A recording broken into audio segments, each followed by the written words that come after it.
কি হয়েছে আমাকে একটু খুলে বলো। স্ত্রী ডাক দিয়ে বলতেছে, নগো প্রাণের স্বামী আমার, আপনার মা সারা রাত কাশে, এই কাশের জন্য আমার ঘুম হয় না।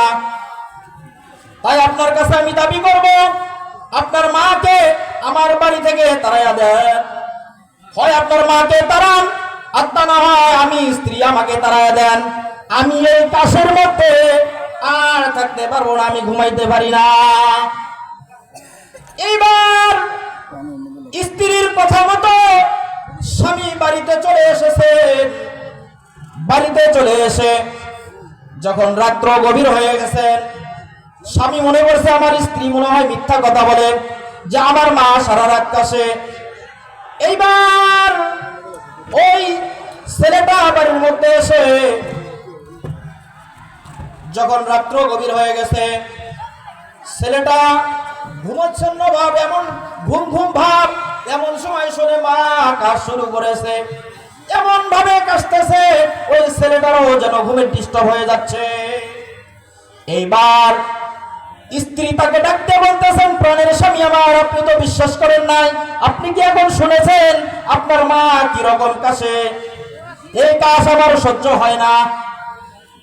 এইবার স্বামী আর স্ত্রী মিলে বুদ্ধি করলো যে এই বুড়িকে আর বাড়িতে রাখা যাবে না। এই বুড়ি যদি এইভাবে সারা রাত কাশে তাহলে আমাদের ঘুমের ডিস্টার্ব হবে, অতএব এই বুড়িকে এই বাড়ি থেকে তাড়াতে হবে। স্ত্রী ডাকতে বলতেছেন, স্বামী আমার, তোমার মা এত জ্বালা যন্ত্রণা করে আমার সহ্য হয় না, যেভাবেই হোক আজকে রাত্রে এই বুড়িকে বাড়ি থেকে তাড়াতে হবে। এইবার ছেলে আর স্ত্রী মিলে চিন্তা করে মাকে কিভাবে তাড়ানো হয়, কিভাবে তাড়ানো যায়। এইবার রাত্র যখন বেশি গভীর হয়ে গেল, মা কাশতে কাশতে অনেক রাত পর্যন্ত কেশেছেন।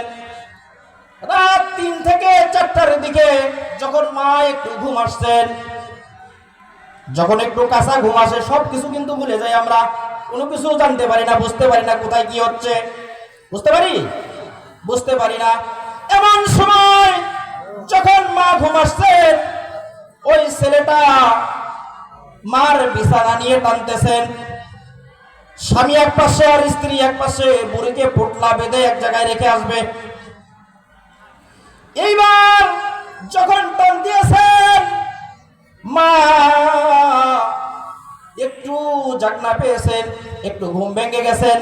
এমন সময় চাইয়া দেখে এক পাশে আমার ছেলে আর এক পাশে আমার ছেলের বউ আমার বিছানার চাদর ধরে টানতেছে, মনে হয় আমাকে কোথায় যেন নিয়ে যাবে। এইবার মা ডাক দিয়ে বলতেছেন, ছেলে আমার, তোকে আমি 10 মাস 10 দিন গর্ভে ধারণ করেছি, তোকে আমি অনেক কষ্ট করে লালন পালন করেছি রে বাজার। কি হয়েছে তুই একটু আমাকে বল। এক পাশে তোর স্ত্রী ধরেছে আর এক পাশে তুই ধরেছিস, কি সমস্যা আমাকে একটু বল।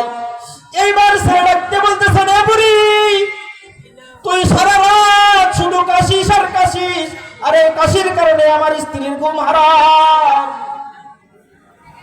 আমার স্ত্রীর ঘুম হারাম হয়ে গেছে।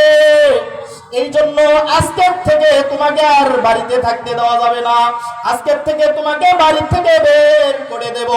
এইবার মা ডাকতে বলতেছেন, ছেলে আমার, আমি না খেয়ে তোকে খাওয়াইছি রে বাজার, অন্যের বাড়ি বাড়ি কাজ করে তোকে খাওয়াইছি, নতুন নতুন পোশাক দান করেছি, আর আজকে একটু আমি কাশতেছি, তুই আমাকে একটু ওষুধ এনে দিবি, এটা না করে তুই আমাকে বাড়ি থেকে তাড়াইয়া দিতেছিস। এই বলে মা ছেলের পা ধরে যখন কান্না করতেছে, বাবা তুই আমাকে রেখে আসিস না, আমি তোর বাড়িতেই থাকবো, আজকের থেকে আর কাশবো না। এবার ছেলে বলতেছে, মা তোমার কোনো কথা শুনতে চাই না, তোমার